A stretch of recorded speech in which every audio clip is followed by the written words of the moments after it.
Jamal Crawford has had quite the entertaining NBA career. He's finally found a home with the LA Clippers, soon to be the team he's been with longer than any other once he begins his new 3-year, $42 million contract this upcoming season. Crawford hasn't always had this kind of stability though, and as he's grown older and matured over the course of his career, he's learned many valuable lessons along the way. What you may or may not know is that during his earliest days in the league, Crawford got swept up into gambling, which almost led to his death. But don't worry, I don't blame you for not knowing this. That's why I'm here. I show you guys the things the NBA doesn't. Now I know some of you may be thinking, this has nothing to do with the NBA at all, so why am I even talking about it? But just imagine, what if Jamal Crawford was actually killed? What if the 3-time NBA Sixth Man of the Year was murdered? Would it affect the NBA? I think it would. Not only that, but I actually find it kind of interesting to know so much about a player we love to watch in the NBA. So without further ado, go grab yourself some popcorn and a cold drink as I tell you the story of the time Jamal Crawford was almost killed. Welcome to NBA Insider.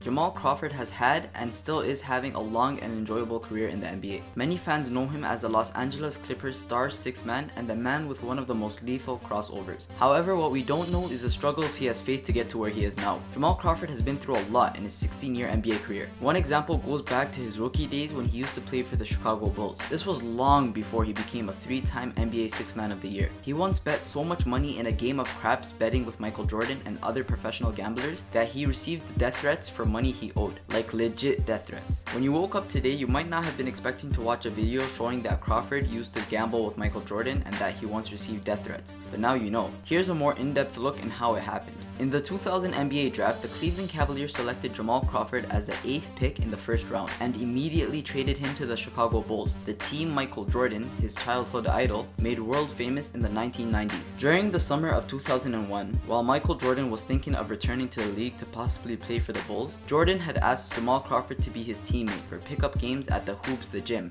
an athletic club in Chicago. Obviously, Jamal accepted the invitation considering Jordan was his basketball idol, and of course the two never lost a single game. However, the story begins when things got interesting one day after the pickup games had come to an end. Typically, a group of Jordan's friends and associates would go next door to Michael Jordan's restaurant called 160 Blue after playing some basketball. Some of these friends included Ray Allen and Antoine Walker. There, the restaurant was set up with card tables throughout the room and a corner meant for shooting dice. In between his first and second year in the league, Crawford went to 160 Blue and played craps. On this specific night, Crawford had $2,000 in cash on him. After a while, he was holding almost $10,000. That was before he lost it all. It got to the point where Jamal was betting money he didn't have with a group of professional gamblers who didn't like to hear the phrase, "I'll pay you later." Regardless, he still decided to play with them while thinking his chances of winning were high. What he didn't realize was the damage the game would eventually cause to his bank account. As the evening went on, NBA superstar Ray Allen joined the game. He presented brand new cash and began to play. Crawford bet some more money on his turn and lost again. The two kept on going all night long. Both Crawford and Ray Allen's losses began to pile up, so much so to the point that Ray Allen had to borrow tens of thousands of dollars from Michael Jordan. Over a 2-day span of gambling with Jordan, Jamal lost roughly $100,000. You know how much money that is? Oh my god. Witnesses of the game claimed that Crawford lost several $100,000 and Ray Allen lost even more. For Ray Allen, a couple $100,000 wasn't a problem, seeing as he was drafted 5 years earlier in '96, so the money was there. But for a 21-year-old Crawford, considering that he was still on his rookie contract, that was quite a bit of money. Anyways, the night ended and everyone went their separate ways knowing what money was owed. A couple days later, Aaron Goodwin, Crawford's agent at the time, received a phone call from someone looking to settle his debt with one of the gamblers. The conversation went as follows. Okay, what does he owe? Jamal is good for it. No, you don't understand. If he doesn't pay now, these guys will kill Jamal. Kill Jamal? He's an NBA player. He gets paid as soon as the season starts. Give me the dude's number.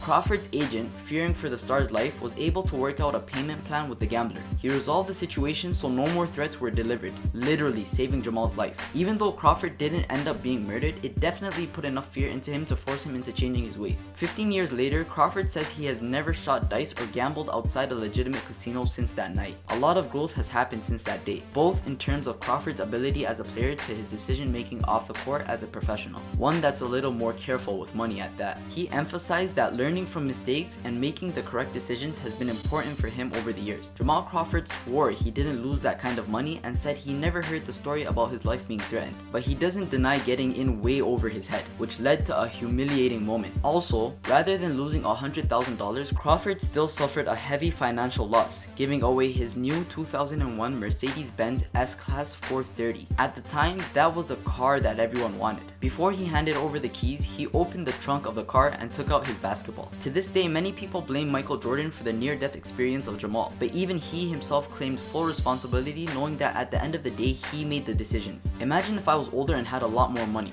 The trouble I could have gotten myself in. I'm glad it happened then, Crawford said of his then 21-year-old self. It's just a blip now, another learning experience. For me, my entire existence in the NBA has been about becoming a better decision maker. It's safe to say that Jamal Crawford will be incredibly grateful for the stability he has with the LA Clippers now. And that's how Jamal Crawford was almost killed gambling with Jordan. Now, to be honest, I'm a legit fan of basketball. I play it in real life and I watch it as well. So when I saw the story of Jamal Crawford and his near-death experience, it came to me as a shock because I always admired his ball handling abilities and humbleness. I just felt you guys would like to hear about it. After all, there's so many stories and facts in the NBA that many people don't know about. Like, did you guys know many players' jersey numbers have a meaning behind them, or that Blake Griffin had a brother who played for the Phoenix Suns? I don't know, I just feel like if I enjoy something for myself, you guys should have the chance to enjoy it as well. After all, you guys are my subscribers and amazing ones at that. So if this video didn't stand out to you, I completely understand. But if you did enjoy this video, please don't forget to leave a like and subscribe. It would mean a lot to me. Also, let me know whether or not you guys would like to see more NBA stories like this, or if you have any other ideas in mind in the comment section below. I'm also considering doing what if videos, so let me know your opinions. Your comments really help me out. Until next time, thanks for watching